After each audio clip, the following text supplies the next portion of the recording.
ډاکټر پروفیسر انیب خلیل صاحب د مقالې مطابق په دې کتاب باندې چې هغه کوم لیکل کړي کومه مقاله یې لیکلې ده ستاسو شاعري ته یې یو ټچ دا ورکړی چې دا شاعري چې کومه د رحمان بابا څه داسې حوالې هم ورکړي چې هغې په طرحو باندې کلامونه لیکلي شوي دي د حمید بابا ټچ یې هم ورکړی نو په دې څه خیال دی دویمه خبره هغې دا هم کړې ده چې ستاسو په شاعري کې یعنې مطلب د تصوف هم رنګ شته نو په دې باندې څه خیال دی دې باندې زه نیم پوه شوی دا اوس کاریان چې کوم دا کتاب ګوري زما په مزاج پوه وي چا زه نږدې نه لیدلی یم نو دا فیصله به هغې کوي زه به یې څه کړم که ښایسته تر سره وپاوي د جنت هورې به ټولې نااشنا وي نه به یې ناز نه به یې نخرې نه به یې ستم وي نه به یې ناز نه به یې نخرې نه به یې ستم وي نه به مثل شیرینۍ نه به لیلا وي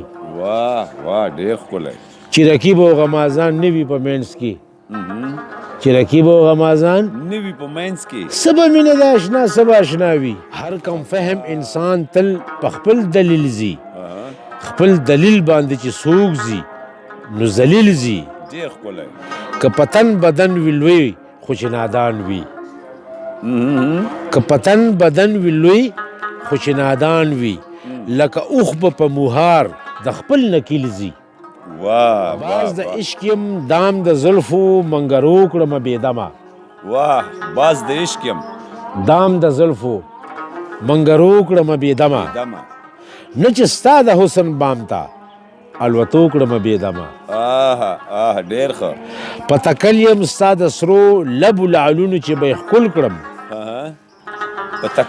په تکل یم ستا د سرو لبو لعلونو چې یې ښکل کړم خو کوهي ته ستا د ځنې پرېوتو کړمه بېدمه بسم الله الرحمن الرحیم قدرمنو کتونکو سمر افریدی یم الله دې وکړي چې تاسو ټول روغ جوړ خوشحال وئ او د خپل ژوند نه خوندونه او مزې اخلئ د تیرو پروګرامونو په شان یو ځل بیا د مشر شاعر جوهر عدنان صاحب سره موجود یم چې رمز کتاب اوس چاپ دی او د مخرونی هم ډېر په اعلی پیمانې باندې وشولو نو راځو د ده طرف ته د ده نه به د کتاب په باره کې هم څو تپوسونه کوو او څو کلامونه به ترېنه هم ضرور اورو د ټولو نه مخکې مشره تا ته ستړي مه شي او په خیر حال ډېره مننه السلام علیکم سمر صاحب تا ته او انګازي ټیم ته ډېره شکریه او درناوی مننه ژوند څنګه روان دی څه حالات دي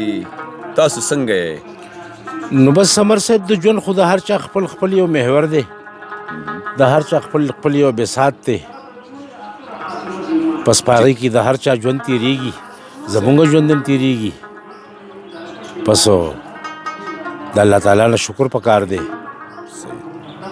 جدوجہد پرېښول نه دي پکار د ژوند په هره مرحله کې سختې نرمې کړمې غورځې پورځې دا ټول هر څه راځي په ژوند کې همت نری بیرل پکار شکو نه ده پکار صحیح هغه خبرې هم موږ سره نن شریکې کا چې کمې پتا باندې په ځوانۍ کې یا د زلمیتوب نه پس راغلي چې هغه حالات موږ سره نن لږ شریک نو په دې ما حواله باندې خو به زه درته ډېر څه نه ویلی شم خو زما ژوند چې دی نو مسلسل پرېوتل او پاسېدل تیر شوي دي زه مسلسل پرېوتی یم مسلسل پاسېدلی یم او خو د ژوند تګلارې ما نه دي پرېښي او په برداشت او په حوصله مې خپل ژوند تېر کړی دی زما چې څه خواص دي هغه ما په کار راوستي دي ټیک ده چې د ژوند د کړمو نه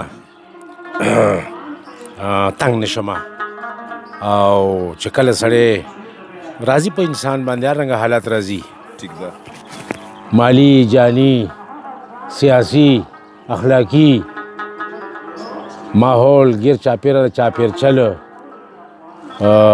ښې بدې خو ما په حوصله ده د خپل ژوند یو تعین د پخوا نه کړی دی چې تر کومه ژوندی یم نو زه به انشاءالله داسې یو کار د خدای زما د لاسه نه کوي چې په هغې باندې سبا ته زه مختوری یم پښیمان یم کوشش مې دا کړی دی ټیک ده شاعري دی یعنی په کومو حالاتو کې شروع کړله؟ په تاسو خو ډېرې نرمې ګرمې او ډېر داسې حالات هم راغلي دي چې لږه مطلب دی چې ډېرو ستونزو سره پکې سر شوي وو، نو دا څنګه دغه څنګه راپام شو؟ دا خبره ما ورته په انټرویو کې هم کړې وه پی ټي وي نیشنل باندې. صحیح. نو ما هغه ته دا وویلې چې زمونږ په پښتونواله او په پښتونخوا باندې او پښتنو باندې چې هغه هر ځای کې د دنیا اوسېږي په هغې باندې د رحمان بابا د شاعرۍ یو اثر شته. صحیح ده. زما د کور ماحول هم دغه شانتي چې زما پلار ښه جرګتو سړی و. صحیح. ډېر غورځې پرځې هغه هم لیدلې وې، ډېرې تنګسې ډېر بد حالات هم لیدلي وو. زمونږ حجره ډېره زړه ډېره پخوانی په تاریخ کې پښتانه سې حجرې ساتي. زما کلي کې ډېرې حجرې دي اوس هم. صحیح. خو د حجرې په ماحول کې چې ما څه زده کړل نو هغه دا و چې مېلمانه به ناستو، د کلي د مالت خلک به ناستو. صحیح. نو چې خپلو کې به سره په باز شو، په خبرو به شو. نو زما پلار بیا لنډیز د رحمان بابا په شعر وکړلو. صحیح. چې رحمان بابا داسې وایي. نو په لاشعور کې زموږ رحمان بابا هم ناستو، د هغه شاعري هم ناسته وه. بیا یو وخت راللو او هغه وخت چې کوم دی نو ما ته یو درې څلور کتابونه ما ترلاسه کړله او په هغه دواوین و هغه به ما کتله. دیني کتابونو سره مې هم شوق و. نو د هغې نه بس ما شاعري داسې ما ته ګوډه شاعري شروع کړه. زه خو دا ویم چې یو کتاب ما ورور سره مې جنګ کړی و، مې سیزلي هم دي. هغه والیم ډېر پوخ پوخه مې سیزلي و د غوسې نه. او بس بیا ملګرو به مو سله راکوله که چاته به مې وویلې چې دا شعر مې لیکلی دی. صحیح. نو کا به لږ لنډ اوږد هم و خو هغې به دا راکولو. خو د مزې خبره دا ده چې ما به همغه شعر بیا کاپۍ خپلې کتې او لیکل به مې کتل. نو به بل ځل ما هغه د هغې تصحیح پخپله کوله، به صحیح کېدو. نو دا اوسنی کتاب زما چې کوم دی دا لاس کې مې دی، دا د همغه شاعرۍ نتیجه ده. صحیح. دا رمز چې کوم دی د دې دغه نامه تاسو څنګه خوښه کړله او مطلب د دې معنا او مقصد څه؟ اصل کې شاعري ژبه چې دا نو دا ټوله د اشارو ده. په پښتون معاشره کې که ته داسې کولو خبره وکړې که نه یا په تا د چا شک راشي صحیح نو کوتک ستا سر د ماتولو دپاره کافي دی. صحیح. ټیک شولو. نو ما هم په دغه انداز باندې دا کومه شاعري چې بیا کړې ده بیا چې ما هر چا سره کړې ده نو په هغې اوس یو زه پوهېږم هلکه چې ما د چا سره زما شاعرۍ کم اسټیجز واغسته، کم ورسېده. نو په هغې کې دا ټولې خبرې ما که هغه د ادنا درجې دي او که اعلی خو ورته نشم ویلی ځکه چې اعلی کلام یو د الله تعالی دی. صحیح. خو که هغه په د ذهن په پیمانه په هر یو سټیج باندې دی نو ما په رمز کې کړی دی، په اشارو کې مې کړی دی. یعنی د رمز نه موږ دا معنا اخیستی شو چې اشاره کې خبرې کول. اشاره لکه موږ برني ورته وایو که نه چې په شپېلاکه کې خبرې کوي. بالکل. په شپېلي کې خبرې کوي. صحیح. نو رمز دا زما د یو غزل یو خیرې بیت و. نومونه ډېر ما ته ملګرو ویل دا پکې ده دا پکې ده دا پکې ږده خو ما زړه نه منله. بس بیا مې دا نوم پیش کړو. رمز د کومې ژبې نه راغلی دی؟ رمز دا د عربۍ نه راغلی دی. ټیک ده. فارسی ته او د فارسی نه بیا پښتو کې موږ دا مستعمل کوو لکه رمز، رموز، اشارات. ټیک ده. نو اوس خو مونږ په دې باندې اظهار صاحب ډېر ښه لیکل کړي دي. صحیح. پروفیسر اظهار صاحب. صحیح. اظهار الله اظهار ډېر ښه شاعر دی، ډېر ښه ادیب دی، ډېر لایق استاد دی. هغه په ډېر ښه لیکل کړي دي. صحیح. په رمز باندې. ټیک. د ډاکټر پروفیسر انیب خلیل صاحب د مقالې مطابق په دې کتاب باندې چې هغه کوم لیکل کړي کومه مقاله یې لیکلې ده ستاسو شاعري ته یو ټاچ دا ورکړی چې دا شاعري چې کومه د رحمان بابا څه داسې حوالې هم ورکړي چې هغې په طرحو باندې کلامونه لیکلي شوي دي، د حمید بابا ټاچ یې هم ورکړی. نو په دې څه خیال دی؟ نو هغه خو زه دا خبره تا ته کومه چې ما لکه اشارتاً هماغه انټرویو کې دا کوم ذکر مې در سره وکړلو واو او هغه صاحب نوم ډاکټر جلال ګلزار جلال صاحب بالکل هغه همدغه تپوس ما نه کړو نو ما ورته ویلي چې ډاکټر جلال صاحب دا پښتني معاشره ده ټیک ده په شاعرۍ کې ته شاته سلګونه کاله وروسته لاړ شه نوم زلفې استعمالیږي شونډې استعمالیږي اننګي او زنه استعمالیږي صحیح خو که دا خبره مونږه د مؤنث په صیغه کې راوړو صحیح د مؤنث په صیغه کې په پښتني معاشره کې نو بیا خو ما ته ګوره هماغه د شک په نظر هر سړی ته ګوري شر جوړیږي خو که دا مونږ د مذکر په صیغه کې راوړو نو بیا لکه عبدالحمید بابا په ګور دی نور شي هغه شاعري هم په مذکر کې کړې ده نو په هغه خلک داسې تنقیدونه پرې راغلي دي داسې خبرې پرې راغلي دي چې د هغه د شان سره نه ښایېږي هم ډېر عالم سړی و نو ما خپله شاعري تر دې حده پورې دې کې خیال ساتلی دی چې زه لکه په دې کې لکه مسکی او مسکې یو ځای کې یو شعر راغلی دی مذکر مؤنث خو ما په هغې هم دا خیال کړی چې زه په دې کې صیغه مؤنث راوړم زه مسکی راوړم مسکی دې رانشي ډېر ښه صحیح نو په دې خیال باندې ستا په مخ کې دی ټیک ده اما خبره هغې دا هم کړې ده چې ستاسو په شاعرۍ کې یعنی مطلب د تصوف هم رنګ شته نو په دې باندې څه خیال دی دې باندې زه نیم پوه شوی دا اوس کاریان چې کوم دا کتاب ګوري زما په مزاج پوه وي چا زه نږدې نه لیدلی یم نو دا فیصله به هغې کوي زه دا نشم ویلی چې د تصوف دعوا نشم کول چې دې کې شته که نشته ټیک ده خو شاعري یو داسې ژبه ده چې هر مخ ته ته د هغې معنا اخیستی شي اشارو ژبه ده خو د نال سره مې مینه ډېره ده صحیح د نال سره مې مینه ډېره ده په دا باندې هم پوه که چې په دې کتاب کې تا کم صنفونه لیکلي دي د غزل خو پکې هسې هم ډېر دی که نه چې رښتیا درته وایم که نه نو زه په دې پوهېدم هم نه چې دا کم صنف دی او دا کم صنف نه دی دا ذوالقافیتین دی او که دا فلانې غزل دی زه پرې نه پوهېدم خو چې دا کتاب کله زما زوی او عباس خلیل هغه پروف ته وویستو که نه نو هغې بیا ما ته وګوره دا راته وویل چې نه دې ته نظم وایي حالان کې ما نظمونه چې د چا کتلي دي هغې کې لس او شل کړی وي ما په دې کې څلور بندونه راوستي دي خو د نظم ډېر زیات قسمونه دي نو هغې راته ویل چې دا نظم دی نو نظم پکې شته دعایه پکې شته مناجات پکې شته غوښته پکې شته په دې کې غزل شته او په دې کې نعت شریف هم شته او حمد هم پکې شته زما په ډېرو غزلیاتو کې که هغه څوک په غور وګوري نو د هغې نه د حمد او د نعت معنی هم اخیستی شي ګوچا غزلې دي خو د نعت او د حمد معنی د هغې نه هم اخیستی شي ټیک پوه که چې دا شاعري ستاسو د څومره وخته یعنی ډېر په زیات عمر کې تاسو دا کتاب چاپ شولو دی دې وجه څه ده دې نه شاته څه فلسفه ده شاعري ما باقې ده که د قلم او د کتاب په شکل کې شروع کړی د لیکلو په شکل کې نو هغه 1977 و ټیک ده او تر دې دمه پورې د دې تیر کال ما په فیسبوک هم دا ځینې شیونه ورکوله نو ډېرو ملګرو ما له دلته راغلو ما ته یې ویل چې دا خپل شیونه که تا سره د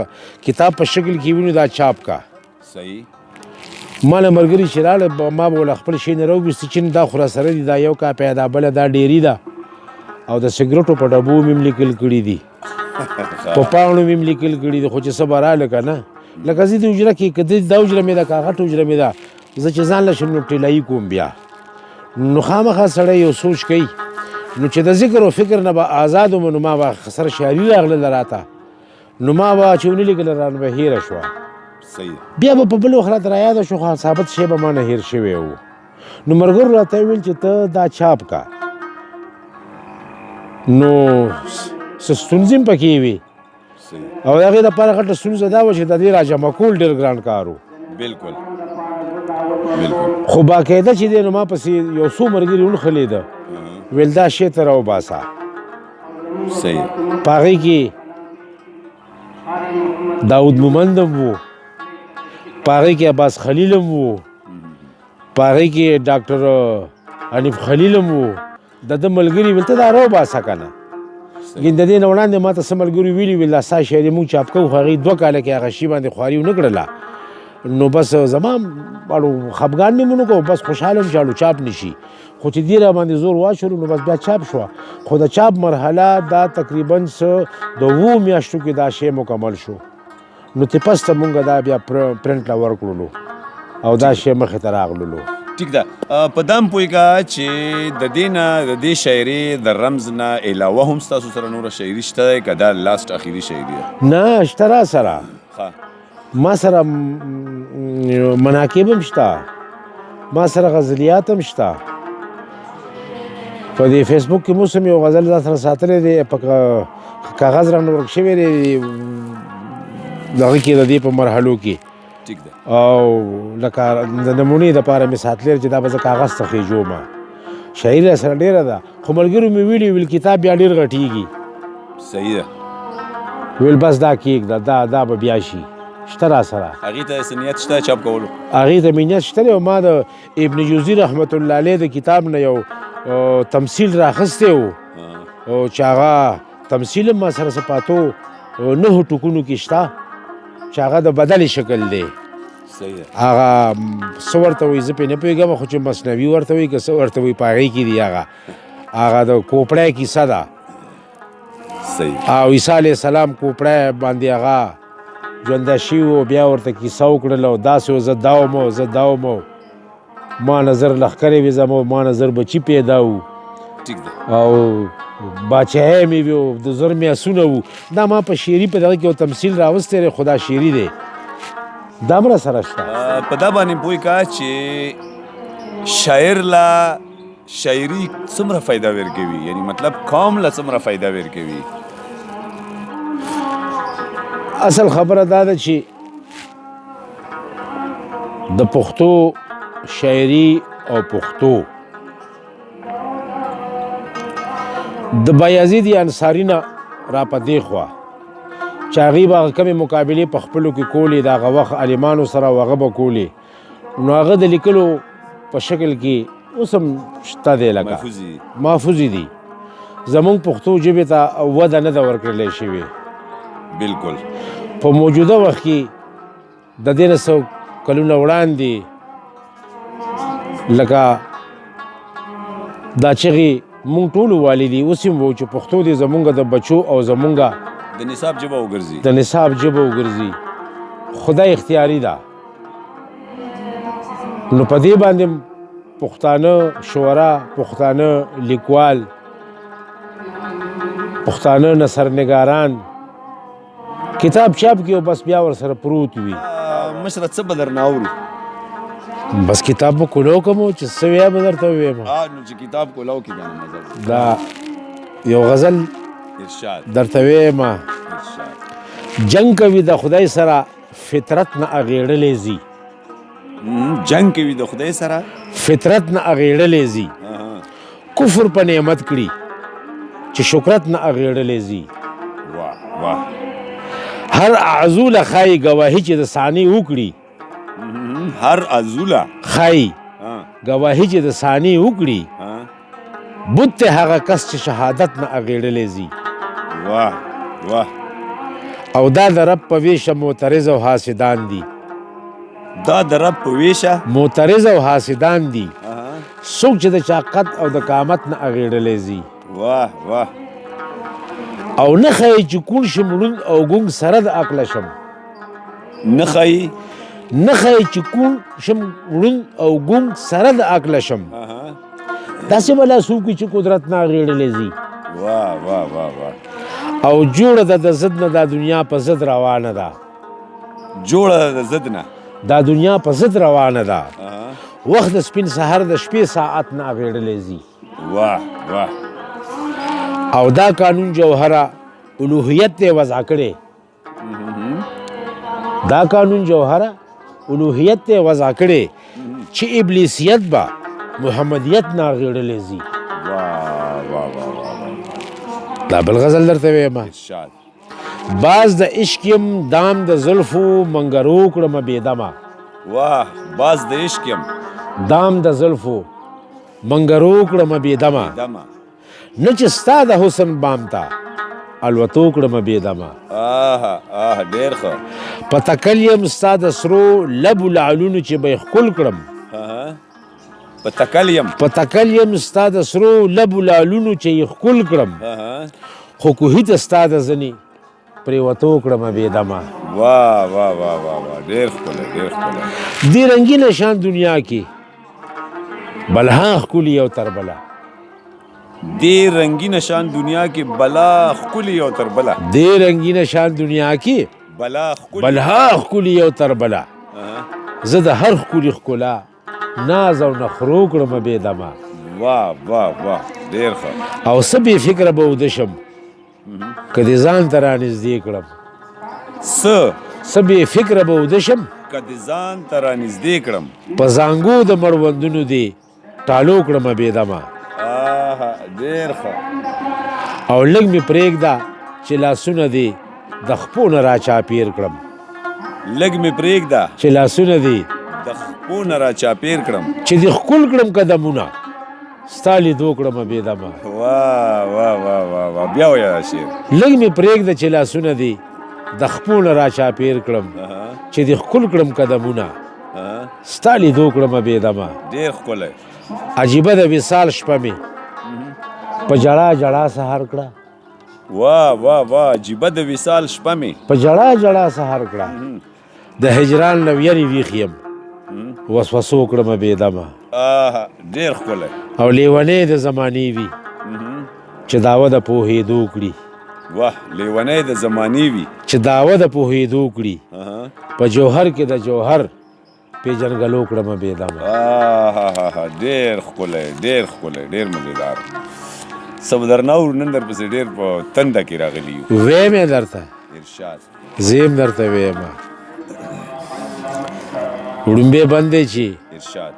هر کم فهم انسان تل په خپل دلیل ځي هر کم فهم انسان تل په خپل دلیل ځي خپل دلیل باندې چې څوک ځي نو ذلیل ځي. واه واه واه واه واه بیا یې وایه. هر کم فهم انسان تل په خپل دلیل ځي خپل دلیل باندې چې څوک ځي نو ذلیل ځي. ډېر ښکلی. که پتن بدن وي لوی خو چې نادان وي که پتن بدن وي لوی خو چې نادان وي لکه اوښ به په موهار د خپل نکیل ځي. واه واه واه ډېر ښکلی.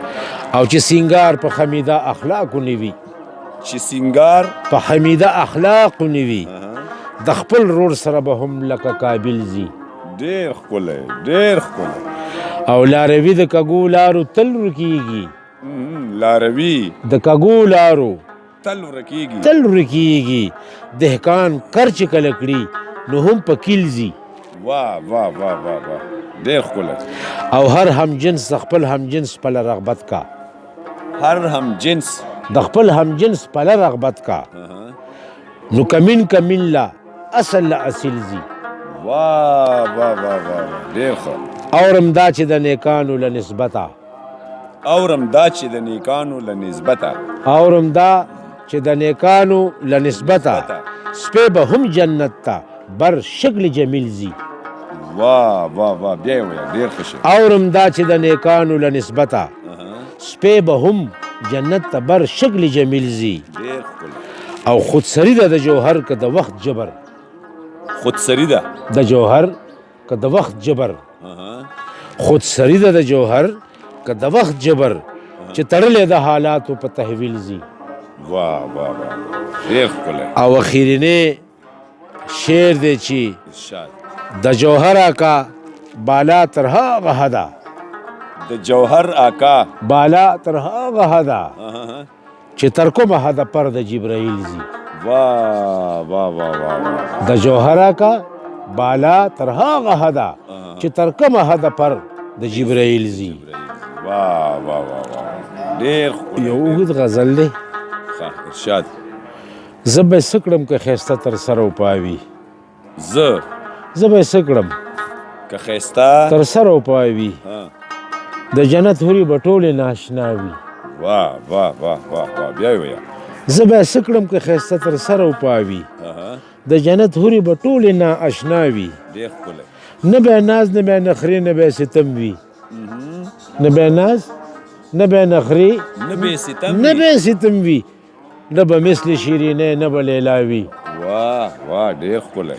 چې رقیب او غمازان نه وي په منځ کې چې رقیب او غمازان نه وي په منځ کې څه به مینه د اشنا څه به اشنا وي.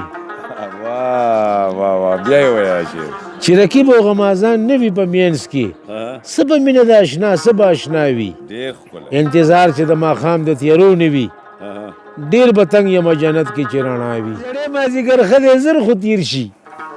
دا زړی مازدیګر دا زړی مازدیګر ښه دی زر به تیر شي.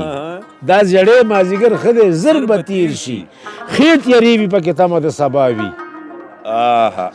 ډېر ښکلی. درېغه یو ځلې بیا دې جهان ته راغی. درېغه یو ځلې بیا دې جهان ته راغی پس له مرګه لکه پړک چې د برېښنا وي.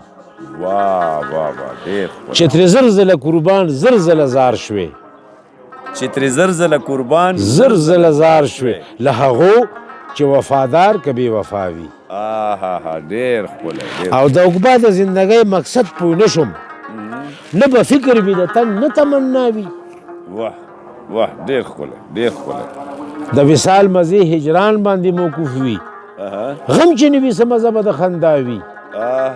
ډېر ښکلی. څه چې ډېر شي ګنډېر شي دا متل دی.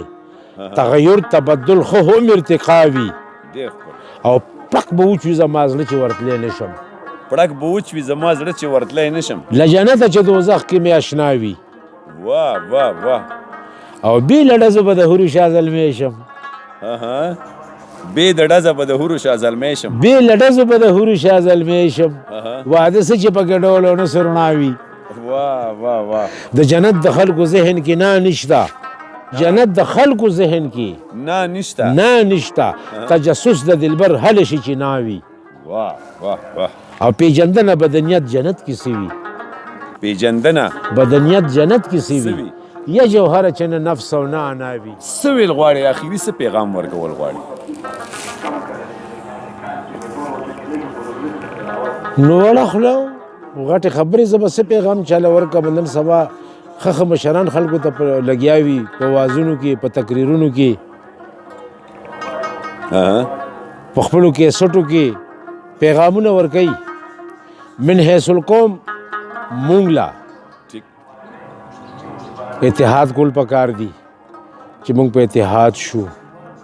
مونږ د خپل عقل او د شعور نه کار اخیستل پکار دي چې کم عقل او کم شعور مونږ له خدای راکړی دی. کم سے کم چې مونږ دومره څه زده کړو چې دا شپه ورځ خو پې زمونږ په هغه لار تېرېږي چې سبا له خو پې زمونږ ګرفت نه کېږي که نه. مونږ خو چې دی نو هغه د ځناورو هغه ځناور په دومره نقصان چاله نه ورکوي لکه دا انسان نما ځناور چې خلکو له نقصان ورکوي په خپله لږه یو فایده باندې. ډېر ښه. حالانکې د چا چې څه تقسیم دی هغه ته الله تعالی رسوي. هغه که په یو ذریعه که په بله ذریعه جلدي مونږ له په یو کار کې نه کول پکار. که د آخرت خبره راشي پکار دی چې مونږ پکې جلدي وکړو. خو د دنیا په معامله کې مونږ اکثر جلدي کوو چې دا لږه فایده مې ده 4 روپۍ فایده مې ده مونږ په هغې جلدي کوو. هغه جلدی باندې بیا مونږ ټول عمر جاړو نقصان وشي. مونږ له د عقل استعمال پکار دی. هغه عمر عقل چې کوم مونږ له خدای راکړی دی پکار چې د هغې استعمال مونږ وکړو. لیونو سره حسابونه نشته. حسابونه هم دې په عقل باندې د خلکو سره کېږي خو مونږ عقل چې دی نو هغه په غلطه طریقه استعمالوو. د وخت راکولو یو نړۍ مننه ستا د انګازي د ملګرو او د واحدي صاحب چې زموږ میلمه دی د کیمرې په شا ناست دی یو نړۍ مننه. ډېره مهرباني. بالکل د وخت د کمی له وجې مرکه راغونډه کړه. مالا او ګران مشر جوهر عدنان صاحب له په دې دعا سره ورکړئ رخصت. چېرته هم چې اوسئ آباد خوشحاله او بریالي اوسئ. د لوی خدای په امان.